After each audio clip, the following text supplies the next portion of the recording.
The North Atlantic Treaty Organization, or NATO, was founded in 1949 as a collective defense pact to deter Soviet aggression. In the aftermath of World War II, Europe was devastated and vulnerable, and the threat of expansion from the Soviet Union loomed large over the continent. Leaders from 12 nations gathered in Washington, D.C., to sign the North Atlantic Treaty, forging a new alliance that would shape the course of global security for decades to come. Its core principle, Article 5, states that an attack on one member is an attack on all, creating a powerful security umbrella that has kept Europe largely at peace. This collective defense clause was unprecedented, binding countries together in mutual protection and signaling to any potential aggressor that they would face a united front. For decades, the United States has been the backbone of NATO, providing military strength, leadership, and funding. American troops, equipment, and resources have been stationed across Europe, reassuring allies and deterring adversaries. The U.S. commitment has been central to NATO's credibility and effectiveness. This alliance was built on shared democratic values and a commitment to collective security. The founding members believed that only by standing together could they preserve peace, freedom, and stability in a rapidly changing world. Throughout the Cold War, American troops and technology deterred conflict in Europe, cementing a deep reliance on U.S. support. NATO's presence helped prevent the spread of communism and reassured nations on the front lines of the Iron Curtain that they would not stand alone. After the Soviet Union's collapse, NATO expanded and adapted to new threats like terrorism and cyber warfare, but the U.S. remained the primary guarantor. The alliance welcomed new members from Eastern Europe, extending its protective shield and evolving to address the challenges of a new era. Recently, however, questions have emerged about whether this arrangement is still fair or sustainable. Debates over defense spending, burden sharing, and shifting global priorities have sparked tensions within the alliance. The traditional transatlantic bargain, U.S. military protection in exchange for European stability, is now under scrutiny. Some argue that Europe should take on more responsibility for its own defense, while others warn that weakening the alliance could invite new dangers. This sets the stage for a period of profound transformation within the world's most powerful military alliance, as NATO faces new challenges and redefines its role in a rapidly changing world. In December 2025, the U.S. set a firm deadline. By 2027, European allies must assume the majority of NATO's conventional defense responsibilities. This marks a dramatic shift, signaling the end of overwhelming American military leadership in Europe. The message was clear: if Europe fails to meet this target, the U.S. may scale back its involvement in NATO's command structure and key missions. The main driver is Washington's frustration with Europe's slow military modernization, especially after Russia's 2022 invasion of Ukraine. By 2027, Europe is expected to possess the capabilities to defend itself with far less American support. This isn't just about spending more, it's about building real, deployable military power. European leaders now face the urgent task of creating a security architecture that is truly European-led.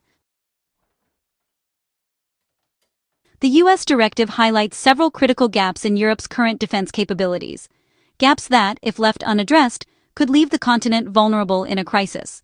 Europe must fill these gaps by 2027, a deadline that is fast approaching and demands urgent, coordinated action from all member states. The first area is intelligence, surveillance, and reconnaissance, known as ISR.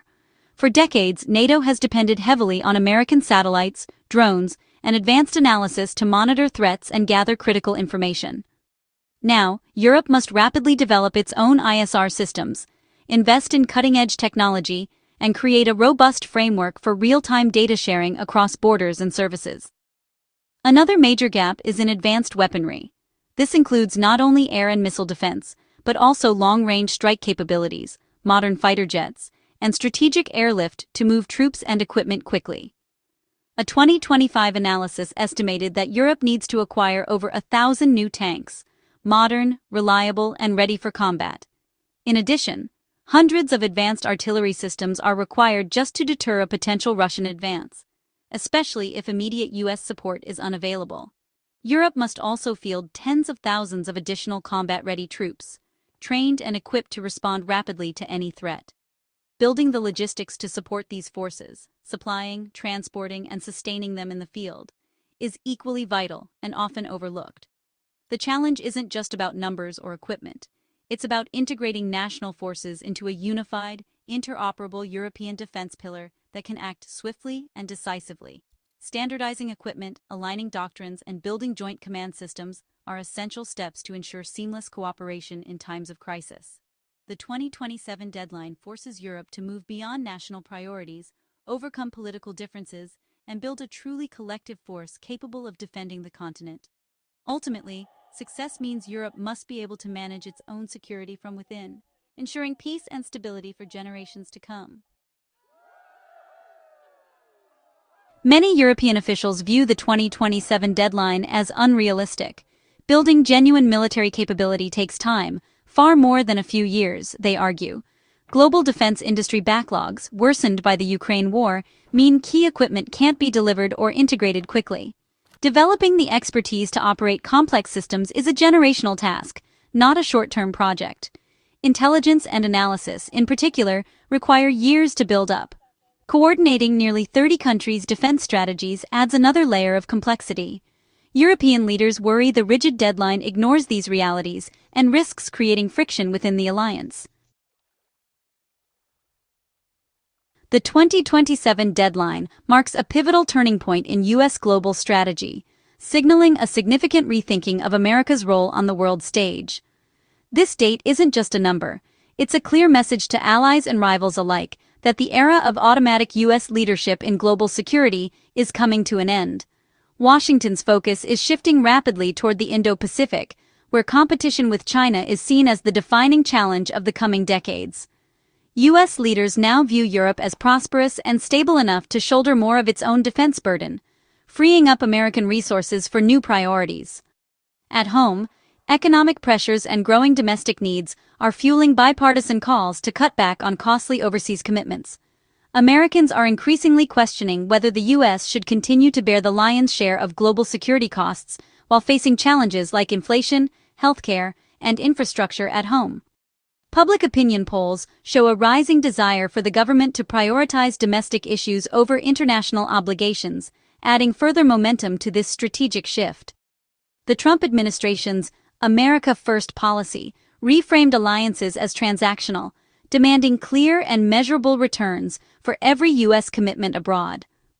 This approach challenged decades of traditional alliance building and set a new tone for American foreign policy. Recent U.S. strategy documents have moved away from the idea of a special relationship with Europe, instead making it clear that partners are expected to take on greater responsibility for their own security and defense. Successive presidents, from Obama to Biden, have urged European allies to meet NATO's 2% GDP defense spending target. Yet, despite repeated promises, progress has been slow and uneven across the continent. The 2027 deadline is designed to force urgent action after years of diplomatic frustration, putting real pressure on European governments to deliver on their commitments before time runs out. It's a calculated move, intended to compel Europe to make tough, long-overdue decisions about its own security, military investments, and strategic independence. The United States is sending a clear signal. It will no longer serve as the world's policeman.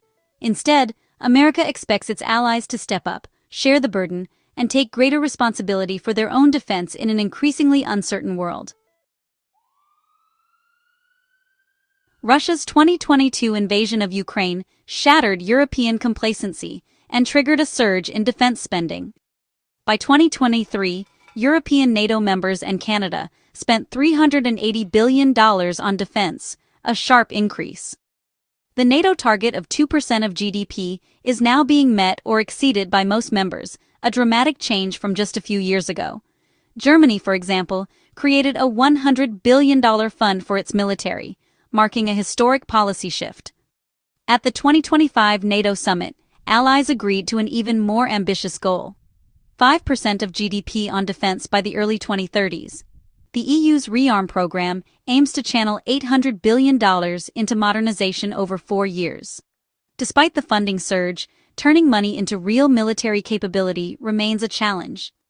Building a capable, integrated European defense force will require sustained political will and coordination.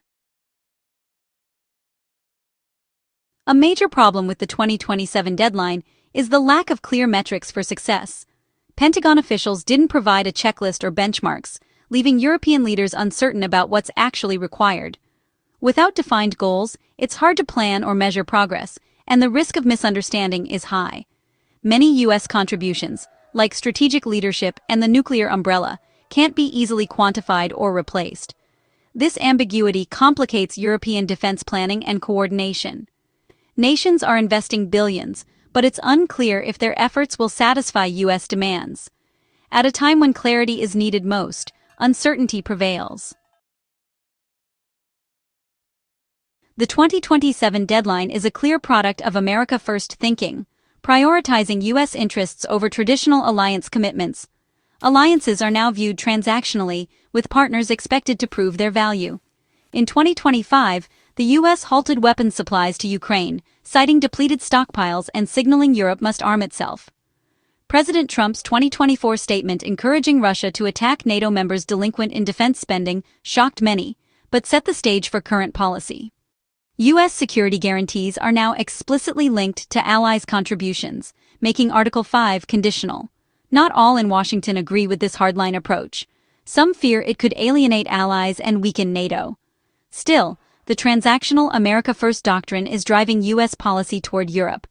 The alliance faces a new era of conditional commitments and heightened pressure. The 2027 deadline is NATO's greatest test since its founding. Europe must now prove it can be the primary guardian of its own security. Success will require unprecedented cooperation, investment, and strategic alignment among European nations. The lack of clear metrics and the ambitious timeline create risks of miscalculation and friction. Dialogue and flexibility on both sides of the Atlantic are essential to avoid straining the alliance. This is more than a military challenge. It's a political catalyst forcing a new conversation about transatlantic security. The core question, do the allies remain truly committed to one another? NATO's future depends on its ability to adapt and reaffirm its founding promise of unity.